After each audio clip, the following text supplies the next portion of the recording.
Siang itu, hawa panas khas pesisir menamparkan kulit siapapun yang berada di luar. Matahari menembus tajam sela pepohonan di sekitar desa Watu Kelir. Namun, tak ada pilihan lain, para mahasiswa, bersama beberapa pemuda desa yang dipimpin Pak Waluyo, tetap berupaya melakukan pencarian Alvin dan Rina.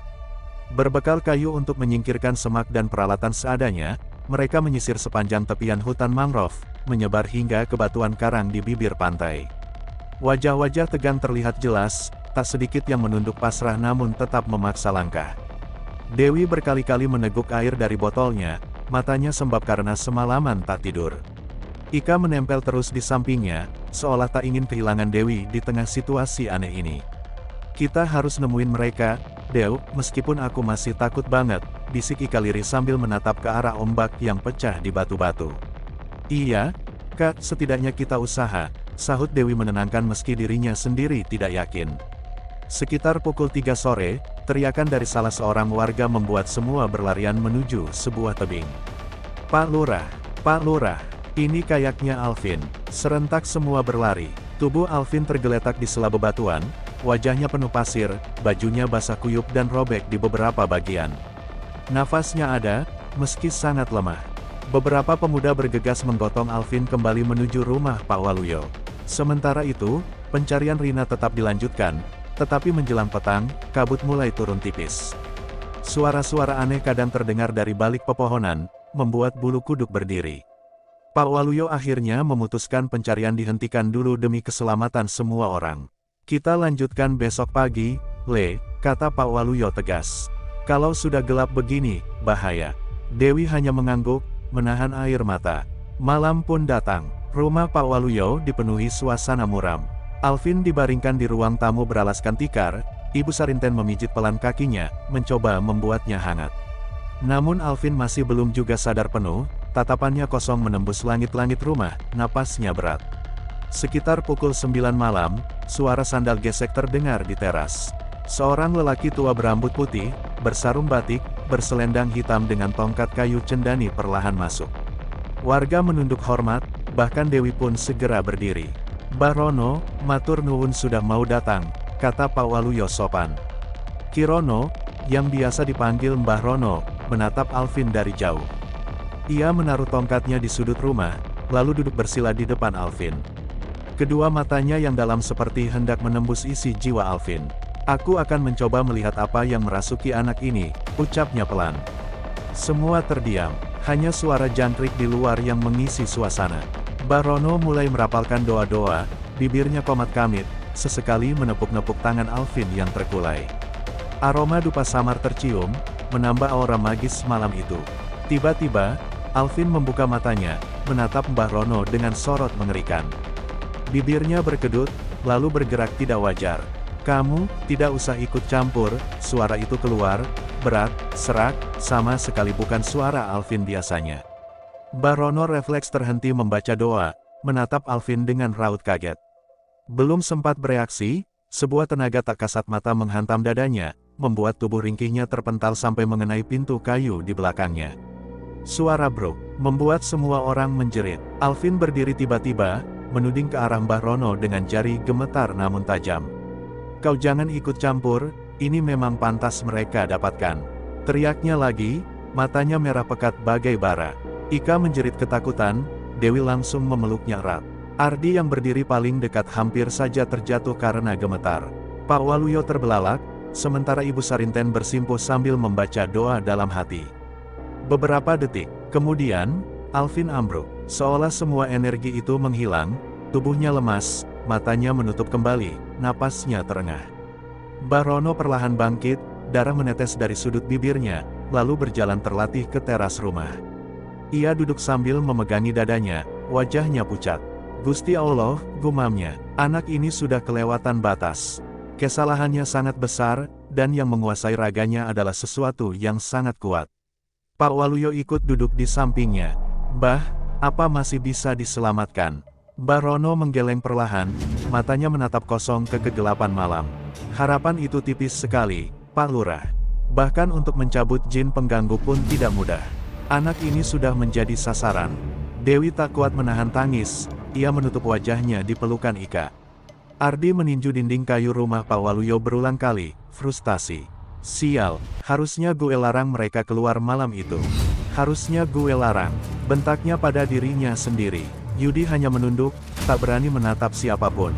Barono menghela napas panjang, lalu berucap lagi dengan suara lirih, kalau yang perempuan, yang hilang itu, Rina, bisa jadi sudah dijadikan tumbal di alam lain.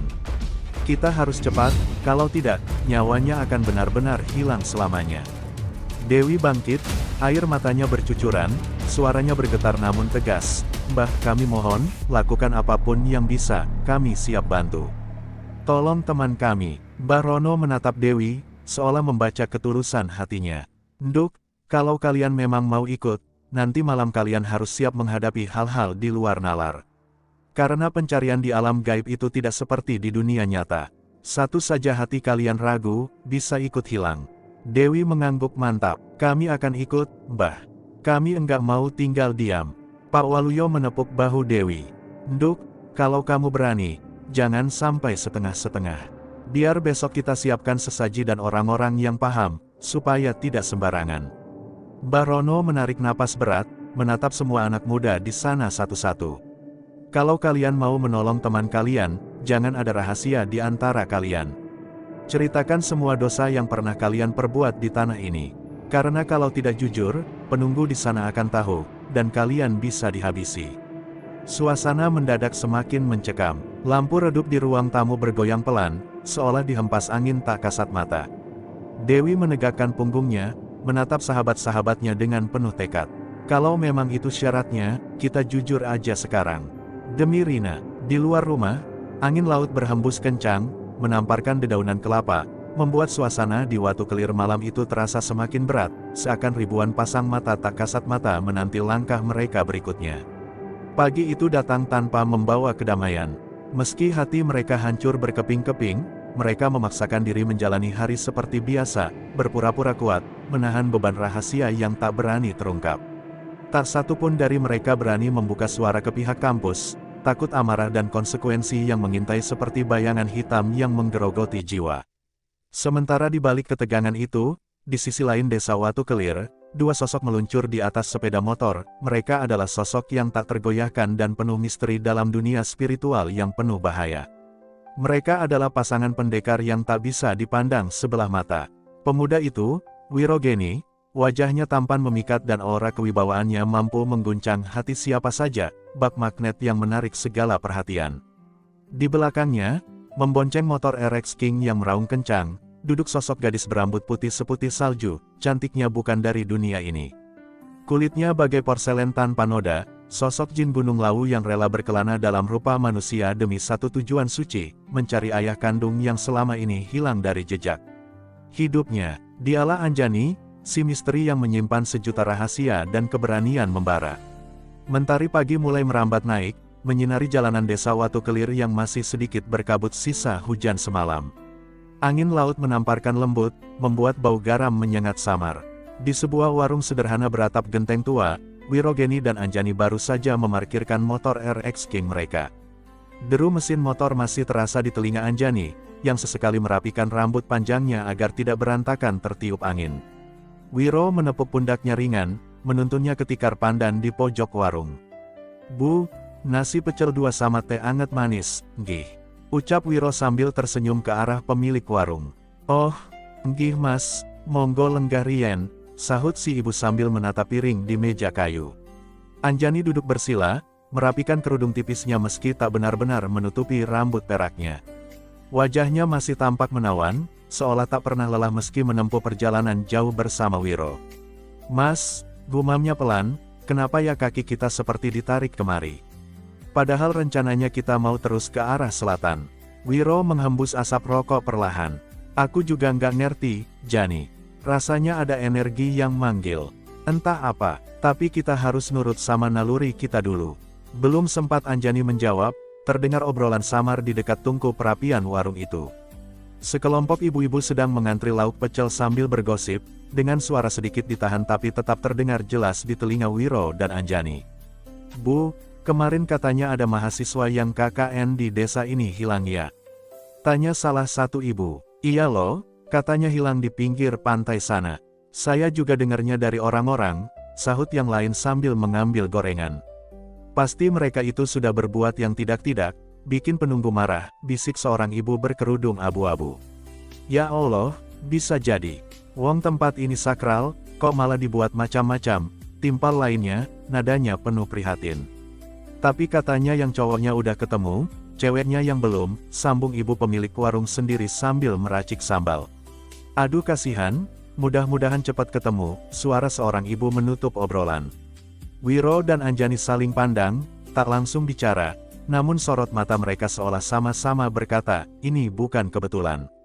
Makanan pun datang, aroma pecel dengan bumbu kacang yang harum sejenak menenangkan pikiran mereka. Wiro mencolek nasi sambil menatap Anjani. Jani, kamu dengar sendiri kan? Iya mas, sepertinya kita harus ikut lihat, balas Anjani lembut. Begitu meneguk teh manis, Wiro menoleh ke arah ibu pemilik warung. Maaf Bu, tadi saya dengar, mahasiswa yang hilang itu di mana, Bu? Ibu warung berhenti meracik sejenak, menatap Wiro.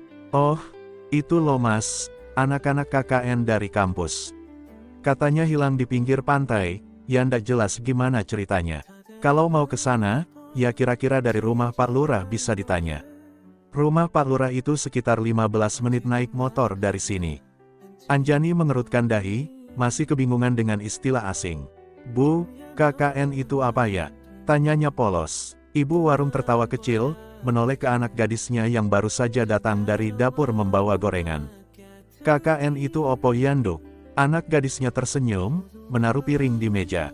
Kuliah kerja nyata Bu, kayak kerja bakti, tapi mahasiswa, jelasnya sambil terkikik. Oh, semacam bakti sosial, gumam Anjani akhirnya mengerti. Betul Nduk, sahut ibu warung. Ya mudah-mudahan yang hilang cepat ketemu. Sejenak suasana hening, hanya suara sendok mengaduk teh. Wiro menatap anak gadis pemilik warung itu yang sedang menata gorengan. Kalau boleh tahu, Bu, yang hilang itu anak siapa? Ya ndak ngerti persis mas, saya cuma dengar katanya cewek, hilang waktu malam-malam sama cowoknya, yang cowok sudah ketemu, yang cewek belum, jawab ibu. Warung pelan, Wiro mengangguk, hatinya tergerak. Bu, boleh numpang tanya lagi, kalau ke rumah Pak Lurah dari sini, lewat mana? Sebelum si ibu menjawab, gadisnya langsung nyeletuk, mas sama mbaknya mau ke rumah Pak Lurah ya? Kebetulan saya juga mau ke sana, bareng saja, katanya ramah sambil merapikan tas sekolahnya. Anjani tersenyum, matanya berbinar. Oh, kebetulan sekali mbak. Terima kasih, sahutnya lembut.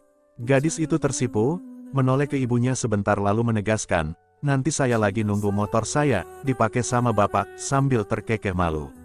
Wiro mengangguk setuju. Ya wis, sekalian biar ndak bingung, katanya sambil merogoh dompet untuk membayar pecel. Ibu warung menolak halus, nggih mas, ndak usah, sedekah saya saja. Wong sampean orang jauh. Wah, matur nuwun sangat Bu, ucap Wiro tulus sambil menangkupkan tangan. Sekitar 15 menit kemudian, mereka pun bersiap. Motor RX King kembali meraung, gadis itu pakai motor sendiri, Anjani dan Wiro di belakangnya, dan perlahan mereka bertiga melaju meninggalkan warung pecel. Sepanjang perjalanan, gadis itu semangat bercerita meskipun naik motor karena saking semangatnya. Nama saya Tanti Mas, rumah Pak Lurah itu nanti belok kiri abis balai desa, dekat pohon beringin. Dari sana, kalau mau ke pantai bisa lewat jalur belakang villa. Wiro hanya mengangguk, menyimak seksama. Matur nuwun, Tanti, jawabnya.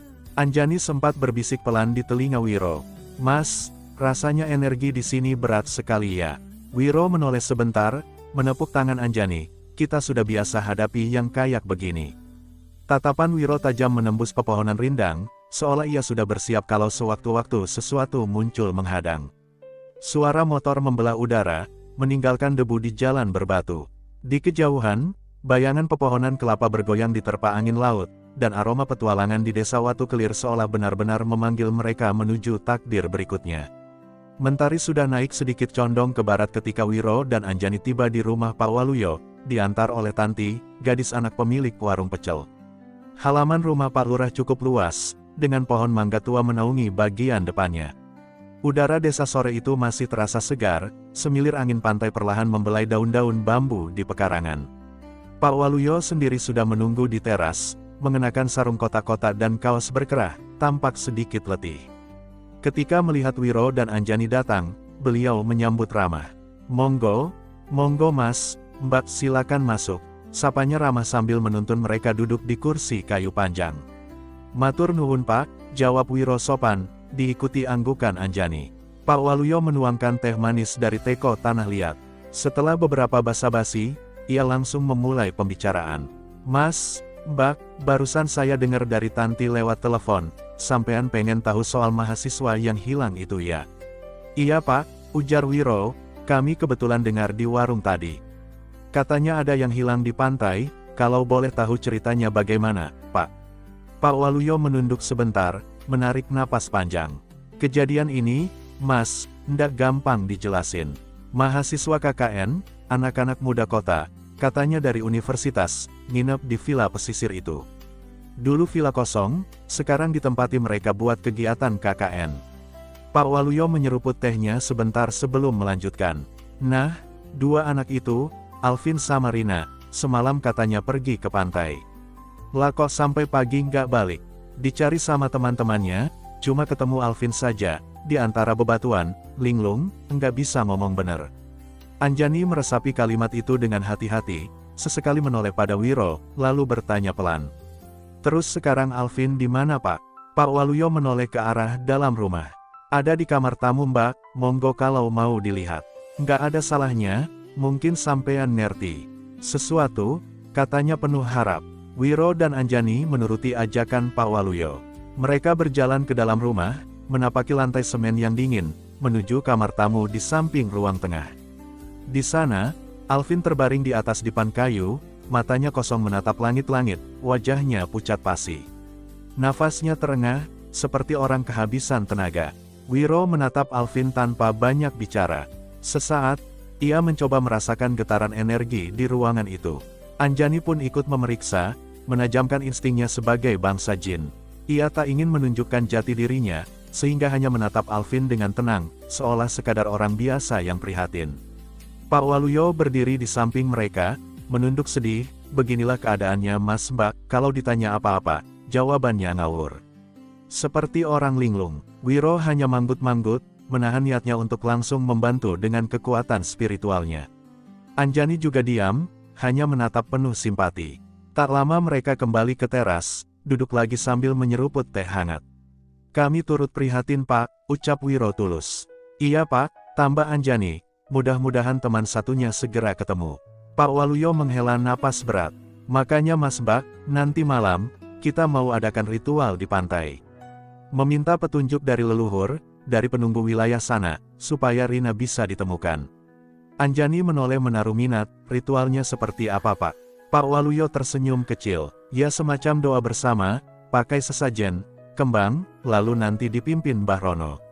Nanti sampean kalau mau ikut, monggo. Mungkin biar bisa lihat sendiri." Wiro mengangguk sopan, "Boleh Pak, kami mau lihat kalau diizinkan." "Boleh, sangat boleh. Nanti tak ajak bareng," sahut Pak Waluyo lega. Percakapan mereka baru saja mereda, ketika suara ramai di depan rumah menarik perhatian. Sekelompok anak muda muncul di halaman, mengenakan jaket alma mater, membawa buku catatan, beberapa terlihat masih lelah dan cemas. Dewi, Ika, Zaki, Dewa, Ardi, dan Yudi datang dengan langkah sedikit tergesa. Pak Waluyo berdiri menyambut. "Oh, kalian akhirnya datang," sapanya menenangkan.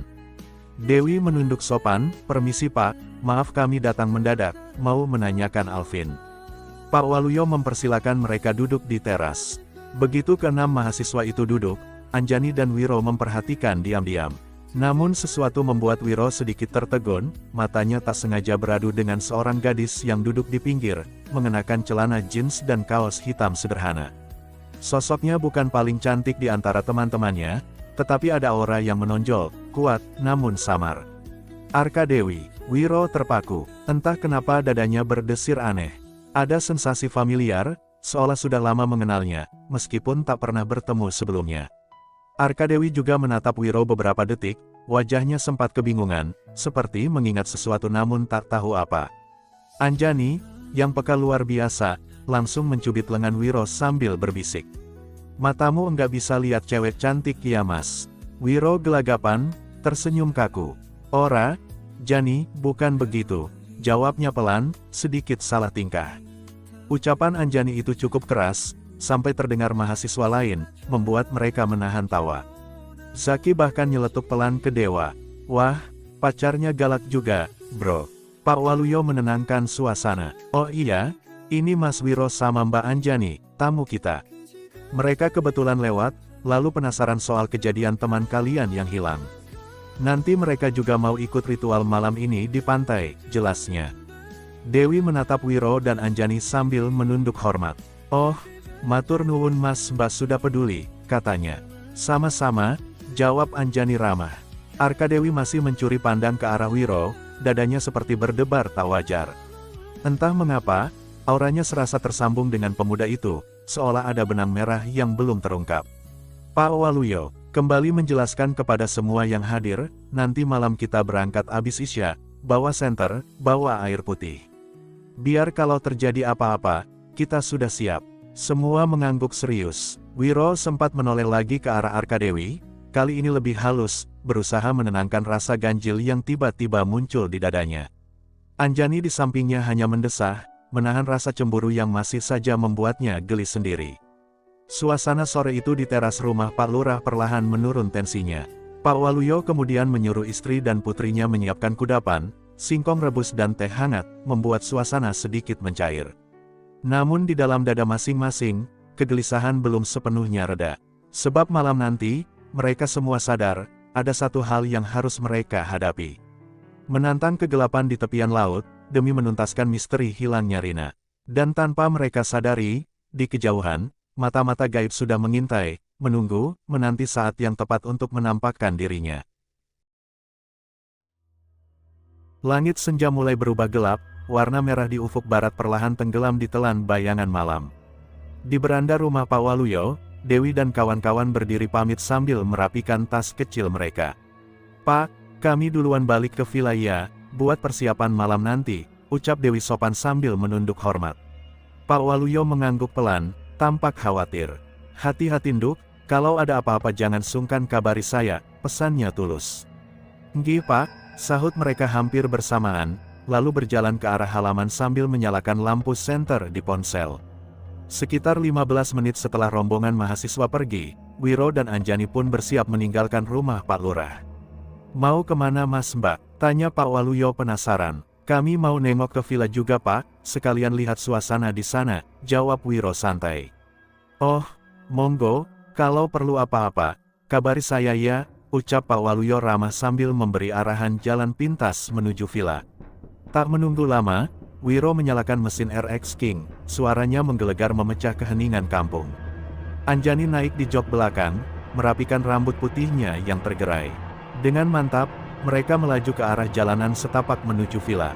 Di dalam villa, suasana sungguh jauh berbeda dari sekadar tempat istirahat mahasiswa. Aura tegang begitu kental. Di ruang tengah, keenam mahasiswa yang tersisa berkumpul dengan wajah muram. Beberapa menunduk menatap layar gawai, ada pula yang hanya memandangi tembok tanpa semangat.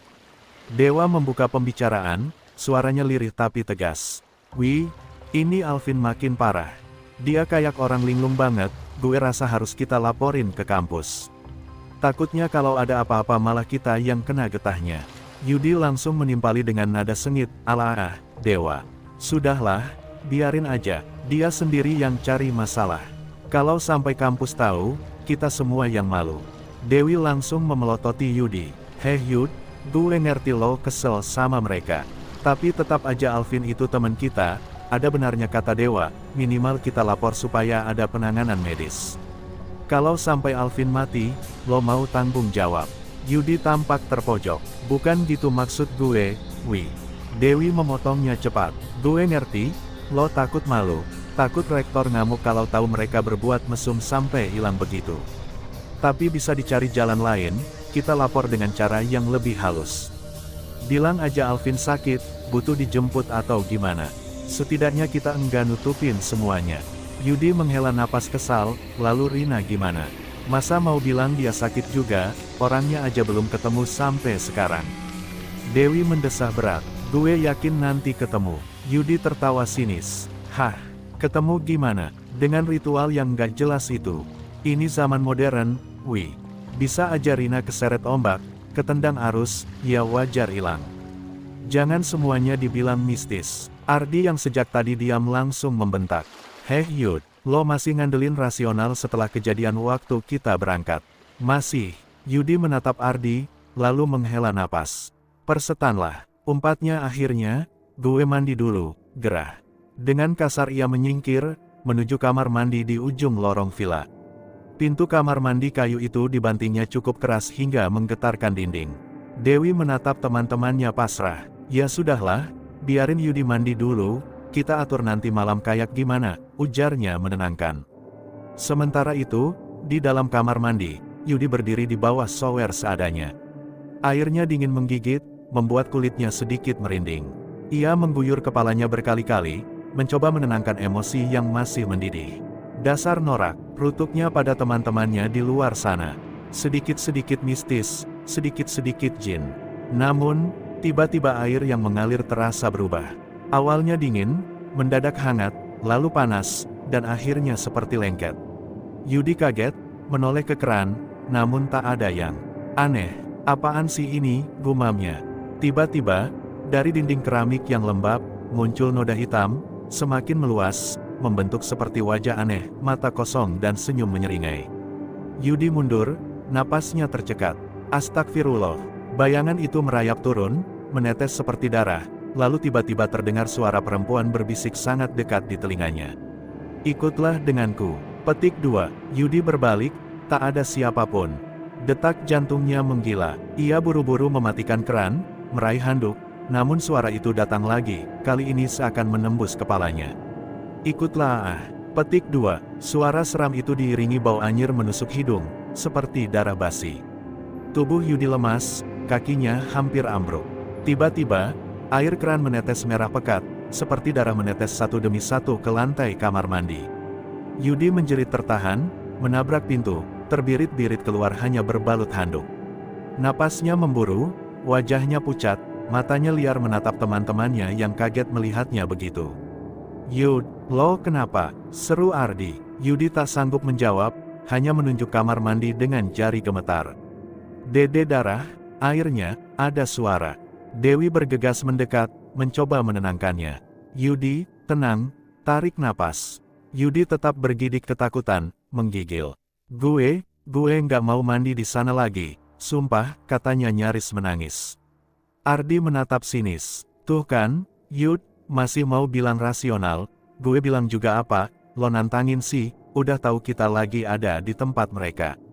Yudi hanya menunduk, tak mampu lagi berdebat. Ia merasa tubuhnya seperti masih dicengkeram sesuatu yang tak kasat mata. Malam itu semakin gelap, angin laut menembus sela-sela jendela villa, membuat pintu kayu berderit. Di ruang tengah, Dewi mencoba merancang rencana untuk ikut ritual bersama warga nanti malam. Ika yang sejak tadi diam, akhirnya angkat suara, suaranya bergetar. Wih, kita beneran aman kan di sini? Dewi merangkul bahunya, mencoba menenangkan. Tenang, Kak, selama kita nggak macem-macem lagi, insya Allah aman. Kita tunggu nanti malam, mudah-mudahan jawabannya ketemu. Sementara itu, di luar villa, lampu temaram berkelip tertiup angin. Jalan setapak tampak sunyi, namun di kejauhan, di bawah pepohonan nyiur yang bergoyang, sosok-sosok samar terlihat berdiri diam, memandangi bangunan villa dengan tatapan kosong, seolah menanti waktu yang tepat untuk kembali menampakkan terornya. Dan di antara semua itu, entah bagaimana, nama Rina bergema dalam kesunyian, seakan memanggil, meminta tolong. Selepas ketegangan dan keributan tadi, Dewi akhirnya memilih duduk di teras villa. Hembusan angin pantai malam membuat hela napasnya terasa lebih lega. Lampu temaram di beranda membuat suasana sedikit syahdu, meskipun masih menyisakan rasa was-was. Ia memainkan layar ponselnya, sesekali menggeser beranda sosial media, meski pikirannya tidak sepenuhnya fokus. Tak lama, suara langkah kaki pelan terdengar. Ika muncul dari dalam villa sambil merapikan jaketnya. Ia tersenyum kecil melihat Dewi sendirian di luar. Ngapain Wi? Diam-diam aja kayak orang hilang. Godanya sambil menjatuhkan diri duduk di samping Dewi. Dewi hanya menghela napas. Nggak ngapa-ngapain, Kak. Nyari udara segar, jawabnya pendek. Ika menyenggol pundaknya pelan. Nemenin lo lah.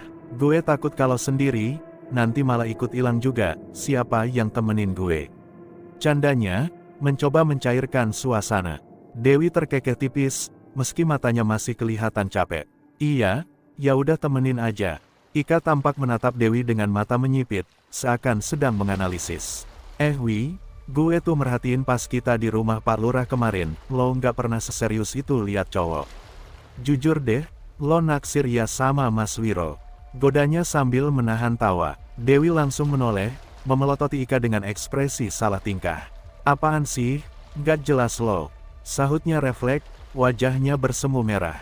Ika tertawa makin puas. Ih, jangan bohong. Muka lo jelas banget. Pakai malu-malu segala. Dewi menghela napas panjang, menunduk. Ya elah, mikir dong kak. Ceweknya aja secantik itu. Kayak Dewi turun dari kayangan, mana mungkin dia suka sama gue, aneh banget loh. Gumamnya sedikit minder. Ika menepuk pahanya sambil terkekeh. Ya siapa tahu jodoh, kan? Dewi hanya menunduk, tak berani membalas. Namun sebelum Ika sempat meledek lagi, suara motor meraung mendekat. Sorot lampu kuning menembus pekatnya malam, perlahan semakin dekat dan akhirnya berhenti tepat di halaman villa. Dewi dan Ika refleks menoleh. Baru diomongin, nongol aja tuh orangnya, bisik Ika pelan di telinga Dewi. SSSTTT, desis Dewi panik, menempelkan jari telunjuk di bibir agar Ika diam. Motor itu dimatikan. Wiro turun lebih dulu, menepuk-nepuk bahu Anjani yang turun dari boncengan dengan anggun. Keduanya berjalan mendekati teras villa, disapa temaram lampu yang bergoyang terkena angin. Selamat malam, kita boleh gabungkan. Sapa Wiro ramah sambil tersenyum, sikapnya benar-benar menenangkan. Dewi berdiri cepat-cepat, menahan degup jantungnya yang terasa berlipat ganda. Oh, iya mas, silahkan, mbak juga sini, masuk. Dewi berusaha tampak tenang, tersenyum sopan ke arah Anjani. Anjani membalas senyuman itu, auranya lembut, membuat Dewi sedikit minder. Matur nuwun, mbak, ucap Anjani santai. Kalian kok cuma berdua? Yang lain mana? Tanya Wiro sambil menengok ke arah pintu villa yang terbuka sedikit. Ada kok mas, di dalam. Lagi pada ngumpul, jawab Ika cepat. Begitu Wiro duduk di kursi kayu panjang, Dewi agak salah tingkah.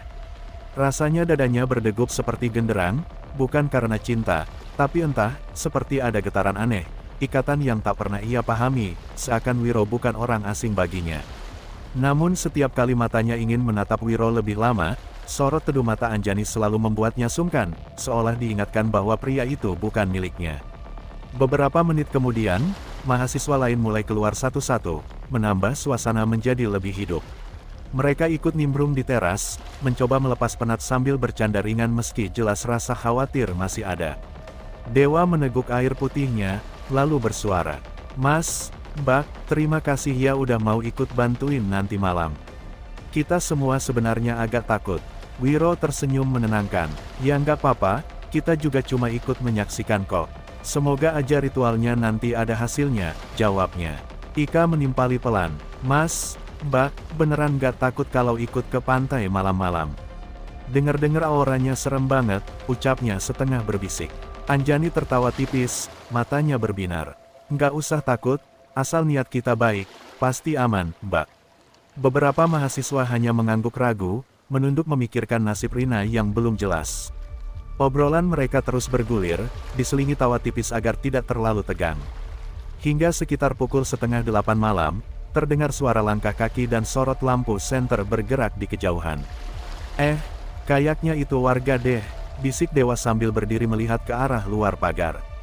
Benar saja, beberapa orang tampak datang membawa obor kecil dan lampu senter, di antaranya Pak Waluyo bersama beberapa lelaki desa yang berpakaian serba putih. Ada juga seorang sesepuh tua dengan ikat kepala kain hitam, tampak berwibawa dan penuh karisma, dialah Mbah Rono. Pak Waluyo melambaikan tangan dari jauh. Assalamualaikum, Nduk, Le, monggo, siap-siap ya. Dewi berdiri, menepuk bahu Ika agar bangun juga.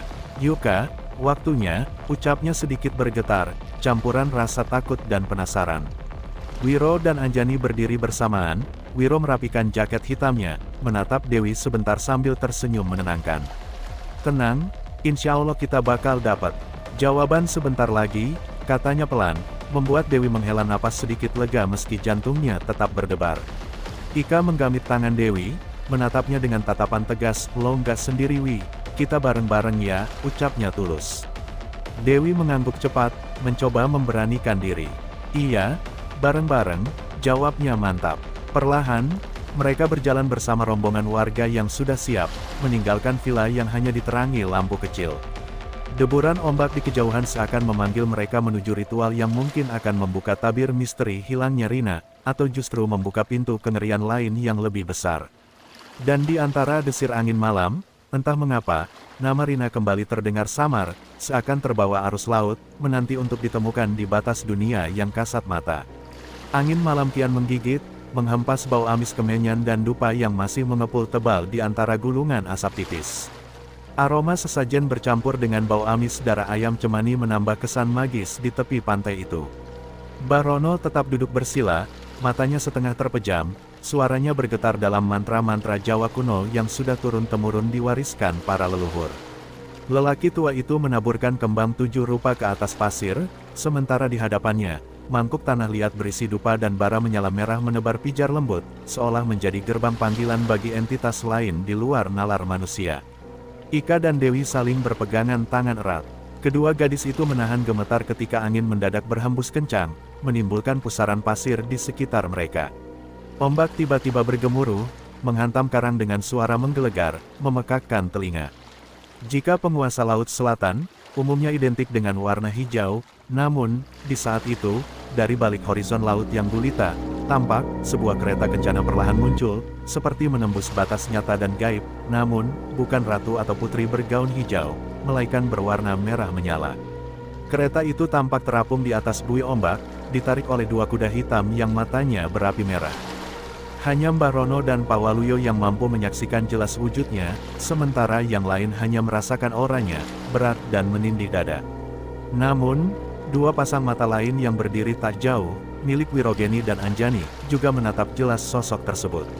Seorang wanita luar biasa anggun, berkulit putih bersih bagaikan pualam, mengenakan gaun merah menyala, dengan rambut panjang hitam tergerai dan mata tajam seperti pisau.